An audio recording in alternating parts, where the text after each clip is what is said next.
What's going on, guys? Welcome to Rabbit's Used Cars. Man, I've been running my ass off here lately. Cars going everywhere. Damn pandemic. Just kidding, guys. Actually, it's loosening up a little bit. But we do have our damn pandemic stickers that are selling really well. Catch those in the store. But I wanted to touch on something, in the fast pace of life. And you guys only see, the glam stuff. You know what I mean? You don't get to see the ugly ass guy behind the camera that I have to look at. The things of the day to day. Another YouTuber, Hale Casey, Genius Garage, he actually was talking about it, and it kind of made me think about it. And I wanted to stress a point, I guess. He kind of got burned by a local collector car dealer in Ohio, and it was a bad situation. I don't have a dog in that fight. It has nothing to do with me. He told a story, and I don't want people, because he told this story, to think that we're all the same.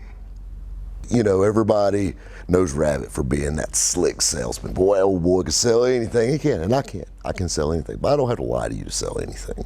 I don't have to trick you into buying something.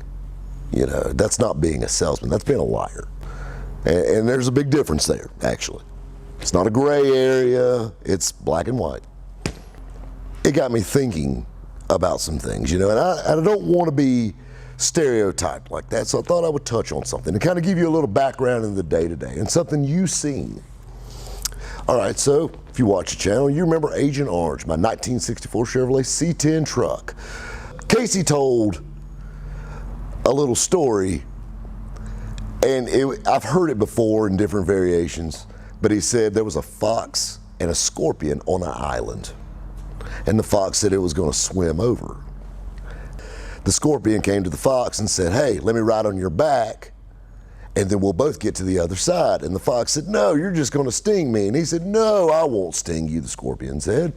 Of course, the scorpion hops on the fox's back, and just before the fox gets over to the other side, the scorpion stings him and the fox dies.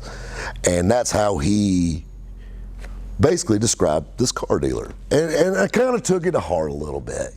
I'm a bit of a sales guy, so I'm always pushing for all my sales guys out there and all that, because that is a skill set.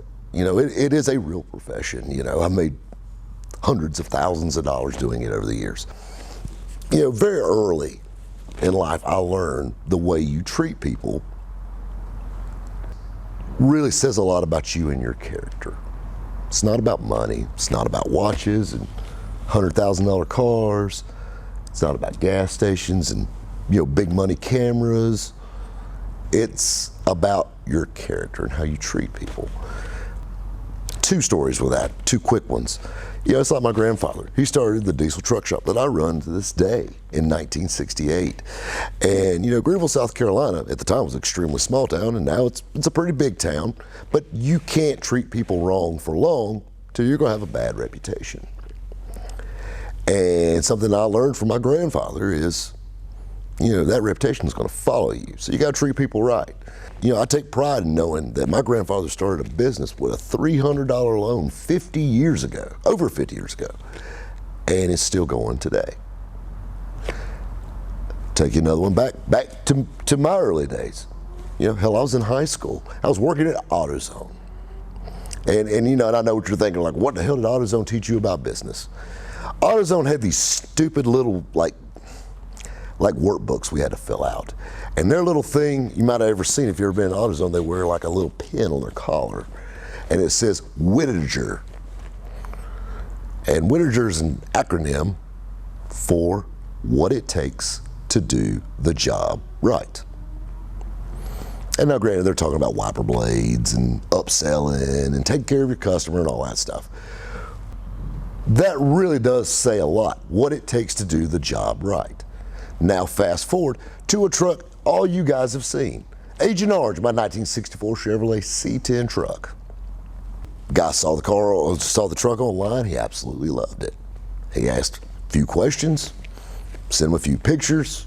He said, "I'll take it. It's what I want." Perfect. He said, "Hey, I'd like to fly in and drive it home." I said, "I wouldn't be a bit scared to. It's a good running truck. It'd be a blast. Matter of fact, it'd be a fun trip. South Carolina down to Orlando, gorgeous weekend. I'll pick you up at the airport. He flies in, looks at the truck, absolutely loves it. He's all excited, got his son with him. Well, he gets in the truck, pays for the truck, and fills out his paperwork. And I'm going to fill you in on a little secret about collector cars. These bad boys don't come with extended warranties. It's pretty much sold as is. You own it. Obviously you can't warranty something that's hand-built or been restored that's 50 years old. I mean, you can't do that. But, we try to check them out as good as possibly can. We don't want to sell anything that we think is going to be a problem. And, that's another big thing that's different between me and other dealers and other people that buy and sell collector cars. You will never see a car in this building that needs to be worked on. Every car in this building is ready to go. You can turn the key and drive it out of there. I have shops that do my repairs, everything in-house. I don't do that here. Like I said, he loved the truck, he paid for it, did his paperwork, he's on the road. About 45 minutes goes by, my phone rings. It's this guy calling. He said, man, I got a problem. He said, something's going wrong with the clutch in this truck. And I said, where are you at? And he said, I'm blah, blah, blah town, just a few minutes down the road. I said, whip that bad boy around. I'm gonna shoot you an address, meet me at my shop. We put it up on the lift. Everything looked all right. Clutch was a little bit out of adjustment. And I said, let's adjust that clutch up and let's drive it. We adjust the clutch up, we took it up the road, it did fine. Well, he gets going down the road. About another 30 minutes, he calls me back.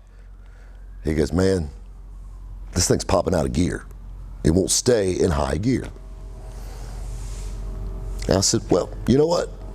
Bring it back. Now keep in mind, he owns this truck outright. The deal's done. Bring it back. Are you sure? Of course I'm sure. Lined him up a hotel for the night. Said, hey, I'm gonna give you a call in the morning. Had my guys checking out the truck. Couldn't find anything wrong with it, really. I drove it. My tech drove it. Couldn't find anything wrong with it.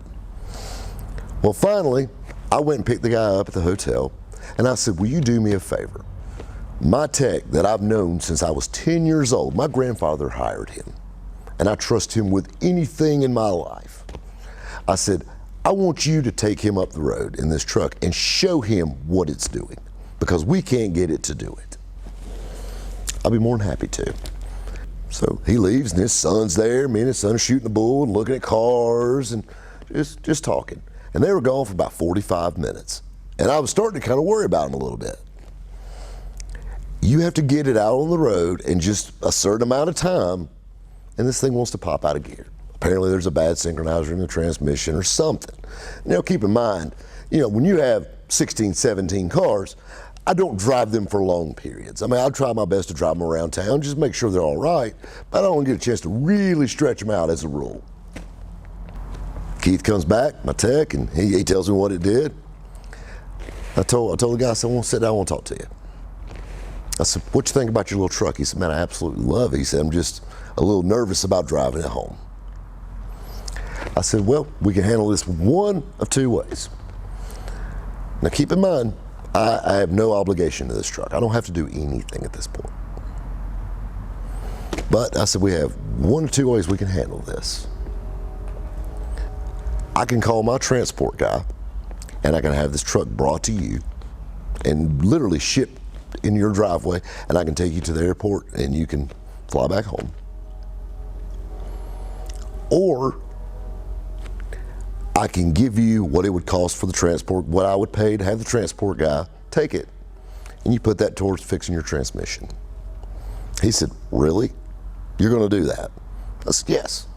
I said, because I wouldn't want somebody to do somebody that I cared about. I wouldn't want somebody to do my dad or me, or hell, even Matt, the camera guy. Wrong on a deal. You know what? It had a problem. I didn't know it, but I'm gonna do what it takes to do the job right. And I said, even if you want to leave it, I said, I'll fix the transmission for you and you can fly back up. Give me a week or so, we'll get straightened out for you. He goes, well, You know, I was thinking about maybe putting an automatic transmission in it anyway. And I said, well, you can take that money from the transport and put that towards your automatic transmission swap. And I said, I'll be honest with you, I mean, talking with Keith, my tech, you know, other than it pops out every once in a while out of gear, you know, you probably put your hand on the shifter and drive it all the way home. Lord knows how long it's probably been like that. So he said, I think I want to drive it home. So I gave him the money, what the transport guy would charge. So I hand this guy money. And he leaves on his way home from Orlando. You know, they make it home about 8 hours.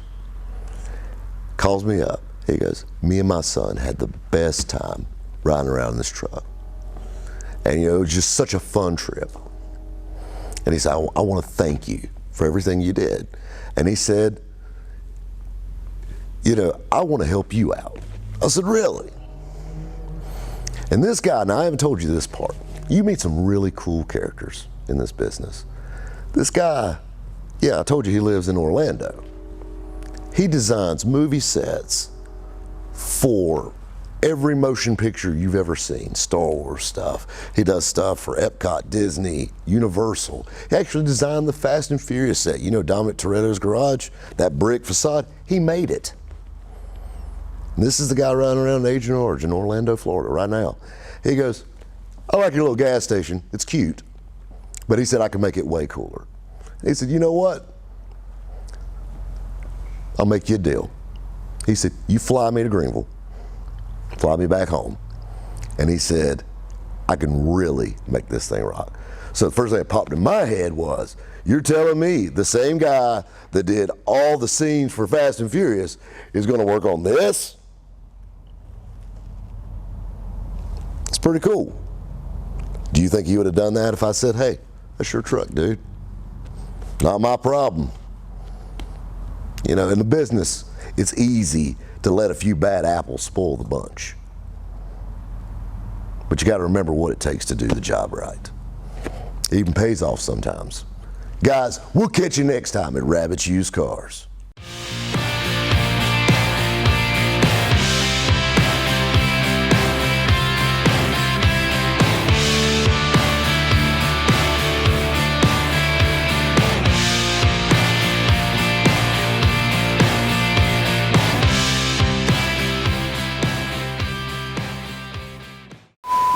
A guy saw it online. He absolutely loved it in Orlando, Florida. I f***ed up. I won't redo that part. But